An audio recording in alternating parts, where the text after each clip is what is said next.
Hi there, and thank you so much for your prayers.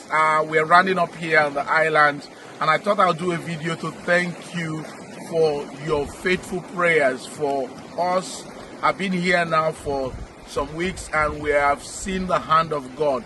Like I mentioned in my last news to you, God worked so much in the medical outreach, so that we saw for the first time local believers were the ones sharing the gospel with other believers. These are people we've been training for a while, and to see them actually being able to communicate the gospel and to see people give their life to Christ was such an encouragement. In fact, I had a time to talk to one of them, and he said to me, "Look, it's what you taught us 3 years ago that we are applying here." And that really encouraged me.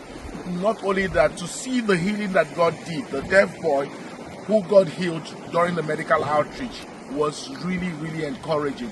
And to know the number of people who have not just said not just the people who said they give their life to Christ, but the many others who said, "I'd like to do Bible study with you." Right now we have gone as much as going to the local believers to say, "You go follow them up," because you see, we see this whole thing as a strategy of training the local believers in spite of the persecution that is here, so that they can more and more become the harvesters. And that is what we're beginning to see.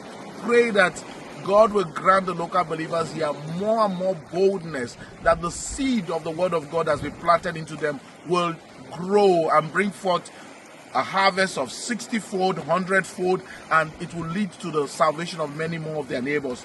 The days of teaching and training that we had this week really encouraged us, because for the first time we were able to sing and dance freely.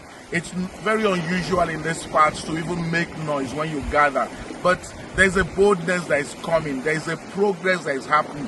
One of the older believers here came to me afterwards. He had been put in prison some years ago, and he has been quite discouraged. For some time he had even just been on his own. He said, coming into the meetings we had this week, and he said to himself, "Is this possible that we can gather in this way and we can freely listen to the gospel and worship together?"